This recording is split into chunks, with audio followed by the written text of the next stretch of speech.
जय गुरुदेव, जय माता दी। अखिल विश्व गायत्री परिवार की ओर से मैं नीरव खलासी। मैं आपको आज बताने जा रहा हूँ, मेरे पास है गुजराती में युग शक्ति गायत्री चौपड़ी है, फरवरी की है।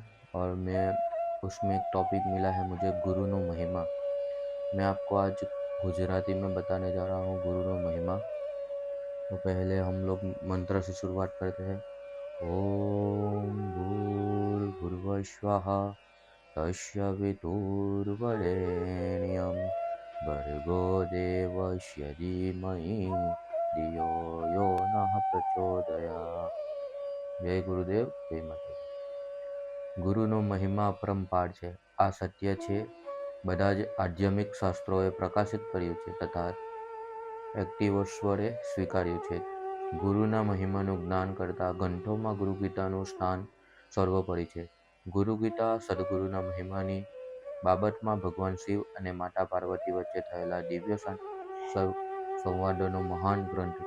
એ ગ્રંથમાં ભગવાન શિવ પાર્વતી માતાને કહે છે કે જે ગુરુ છે એ જ શિવ છે, અને જે શિવ છે એ જ ગુરુ છે, અને બંનેને જે જુદા માને છે તે ગુરુતત્વને જાણતો નથી, પરિણામે એ દુઃખ ભોગવે છે।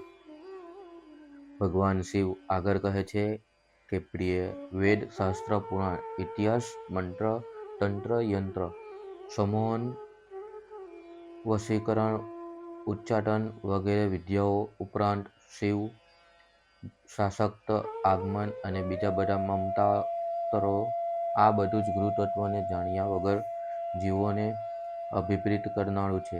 તેથી આ બધી બાબતોને સદગુરુ વગર જાણી શકાતી નથી। સદગુરુના માર્ગદર્શન વગર જપ, તપ, વ્રત, તીર્થ, અજ્ઞાદી, દાન, અનુષ્ઠાન વગેરે બધું જ અવ્યસ્ત થઈ જાય છે। અર્થાત ઉપરાંત બધા જ ધાર્મિક કાર્યોનો લાભ સાધક, ઉપાસક તથા આધારકને જો બ્રહ્મનિષ્ઠ ગુરુનું સાનિધ્ય તથા કૃપા પ્રાપ્ત થઈ હોય તો જ મળે છે। તેઓ આગળ કહે છે કે હે પાર્વતી, આત્માને સદગુરુએ આપેલા જ્ઞાન સિવાય બીજું કશું જ શક્ય નથી।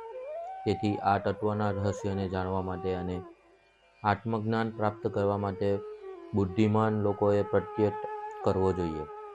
આ સંસાર ગૂઢ, અવિદ્યા તથા માયાનું રૂપ છે, અને આ શરીર અજ્ઞાનથી ઉત્પન્ન થયેલું છે। આ બાબતનું જ્ઞાન જેમની કૃપાથી થાય છે, એ જ્ઞાન આપના મહાત્માને સદગુરુદેવ કહે છે। જે સદગુરુ રૂપી દેવના ચરણોની સેવા કરવાની મનુષ્યના બધા પાપો નષ્ટ થઈ જાય છે, અને તે વિશુદ્ધ આત્મા થઈને બ્રહ્મરૂપ બની જાય છે। એમનું વર્ણન હું તમારી ઉપર કૃપા કરીને કરી રહ્યો છું।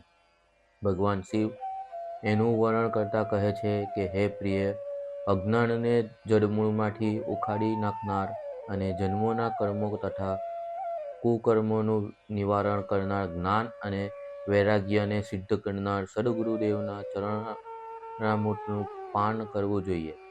જે પોતાના માર્ગદર્શક સદગુરુના નામનું કીર્તન કે સ્મરણ કરે છે, તે અનંત સ્વરૂપ ભગવાન શિવનું કીર્તન કરે છે। ભગવાન આગળ કહે છે કે જે મનુષ્ય માર્ગદર્શક સદગુરુના નામનું ચિંતન કરે છે તથા ગુરુની જ્ઞાનનું પાલન કરે છે, તે અનંત સ્વરૂપ ભગવાન શિવનું જે ચિંતન, કીર્તન, સ્મરણ કરે અને સેવા કરે છે। જે રીતે ભગવાન શંકરનું નિવાસ સ્થાન કાશીમાં છે, એ જ રીતે સદગુરુદેવનું સ્થાન પણ કાશી ક્ષેત્રમાં છે। જે રીતે ભગવાન વિશ્વનાથ પોતાના ભક્તને આ સંસારના મોહમાયામાંથી મુક્ત કરી દે છે, એ જ રીતે સદગુરુદેવ પણ પોતાના શિષ્યને તારનારા સાક્ષાત બ્રહ્મ છે। તેઓ કહે છે કે બ્રહ્મ જ ગુરુના રૂપમાં અભિવ્યક્ત થાય છે। આથી જે ગુરુની સેવા કરે છે તે સાક્ષાત બ્રહ્મની જ સેવા કરે છે। જે ગુરુનું ધ્યાન કરે છે તે બ્રહ્મનું જ ધ્યાન કરે છે। તેથી એવા શિષ્ય, સાધક અને ઉપાસકનું અવશ્ય કલ્યાણ થાય છે। ગુરુદેવની સેવા કરવી એ તીર્થ રાજ ગયા સમાન છે। ગુરુદેવનું શરીર અક્ષય વટવૃક્ષ છે। ભગવાન શિવ આગળ કહે છે કે ગુરુદેવના શ્રી ચરણ ભગવાન શ્રી હરિ વિષ્ણુના જ ચરણ છે.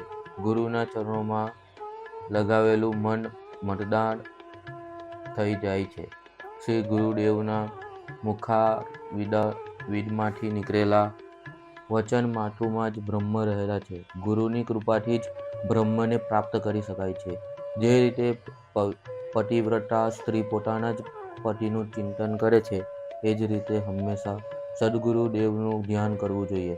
ભગવાન આગળ કહે છે કે હે દેવી પાર્વતી, ગો અક્ષરનો અર્થ અજ્ઞાનરૂપી અંધકાર અને રૂ અક્ષરનો અર્થ જ્ઞાનરૂપી પ્રકાશ થાય છે. એ જ્ઞાનરૂપી અંધકારનો નાશ કરનાર બ્રહ્મ પ્રકાશ છે, સદજ્ઞાન છે. એ જ સદગુરુદેવ છે, એમાં કોઈ શંકા નથી. ગુ કાળ જ ગુણાતીત છે અને રૂ કાળથી જ રૂપની ખબર પડે છે, કારણ કે રૂ કાળ રૂપાતીત છે. તેથી ગુણ અને રૂપથી પર હોવાના કારણે જ તેઓ ગુરુ કહેવાય છે. ભગવાન શિવ ગુરુની વ્યાખ્યા કરતા આગળ કહે છે કે ગુરુ શબ્દનો પહેલો અક્ષર ગુ માયા વગેરે ગુણોનું પ્રતીક છે અને બીજો અક્ષર રૂ માયારૂપી ભ્રમનો દૂર કરનાર અને મુક્તિનો માર્ગ બતાવનાર પરબ્રહ્મ સદગુરુદેવ છે. ગુરુ ભક્ત શિષ્યએ સદગુરુદેવની પ્રસન્નતા માટે પોતાનું તન, મન, ધન, પ્રાણ, ઇન્દ્રિયો, માન વગેરે બધું જ પોતાના શ્રી સદગુરુદેવને અર્પિત કરી દેવું જોઈએ અને પોતાની સાથે સાથે પોતાના કુટુંબજનો તથા સગા સંબંધીઓને પણ સદગુરુદેવ બતાવેલા માર્ગે ચાલવા માટે પ્રેરણા આપવી જોઈએ. ભોળાનાથ કહે છે કે હે પ્રિય પાર્વતી, જેના સ્મરણમાંથી આત્મામાં આપોઆપ જ જ્ઞાન પ્રગટ થયા લાગે છે, એવા સદગુરુદેવ જ સર્વ સંપત્તિરૂપ અને પૂજ્ય છે. જ્યારે જીવનમાં મનુષ્યની સામે કોઈ વિકટ પરિસ્થિતિ ઊભી થાય છે, ત્યારે ગુરુ જ મિત્ર, સખા અને સંકટ મોચક બની જાય છે, કારણ કે તેઓ બધા ધર્મોના જ્ઞાતા છે. જ્યારે સંસારમાં બ્રહ્મ તથા મૂઢતાના કારણે કોઈ માર્ગ દેખાતો નથી તથા મન ભ્રમમાં ફસાઈ જાય છે, ત્યારે સદગુરુદેવ જ તેને સન્માર્ગ બતાવે છે. ભગવાન શિવ આગળ કહે છે કે આ પૃથ્વી પર દૈવિક અને ભૌતિક એવા 3 પ્રકારના તાપરૂપી અગ્નિથી બળવાના કારણે અશાંતિનો ભોગ બની ગયેલા જીવો માટે ગુરુદેવ જ ગંગાજળ જેવી શીતળતા પ્રદાન કરે છે. જો ભગવાન શંકર પ્રસન્ન થઈ જાય તો સદગુરુદેવ જ બચાવે છે, પરંતુ જો સદગુરુદેવ રૂઠી જાય તો બીજું કોઈ બચાવી શકે નહીં. આથી હંમેશા શ્રી સદગુરુદેવના શરણમાં રહીને તેમને પ્રસન્ન રાખવા જોઈએ. એવું કહેવામાં આવ્યું છે કે ગુરુ 3 આંખોવાળા ન હોવા છતાં સાક્ષાત સ્વયં શિવ જ છે. 2 હાથવાળા હોવા છતાં પણ ચતુર્ભુજ શ્રી હરિ વિષ્ણુ જ છે અને 4 મુખવાળા ન હોવા છતાં પણ સાક્ષાત બ્રહ્મ જ છે. ભગવાન આગળ કહે છે કે દેવી જીવાત્મા પોતાના કર્મોના કારણે જન્મ મૃત્યુ રૂપી ચક્રવ્યૂહમાં ફસાઈને દુઃખ ભોગવે છે અને જ્યાં સુધી એ જીવન મુક્તિ થઈ જતો નથી ત્યાં સુધી દુઃખ જ ભોગવતો રહે છે. જો કોઈ મનુષ્ય ગુરુતત્વથી વિમુક્ત થઈ જાય તો તે જ્ઞાનિક, યજ્ઞ, અનુષ્ઠાન વગેરે કરનાર હોવા છતાં પણ મુક્તિ મેળવી શકતો નથી. સદગુરુદેવની કૃપા વગર યોગી અને તપસ્વી પણ મુક્તિ થઈ શકતા નથી. તેથી સદગુરુદેવ જ એકમાત્ર આશ્રમ છે જેમનું શરણ મેળવીને મનુષ્ય જીવન મુક્તિ થઈ શકે છે અને બ્રહ્મને પ્રાપ્ત કરી શકે છે. આથી શ્રી સદગુરુદેવના શરણમાં રહીને તેમને પ્રસન્ન રાખવા જોઈએ.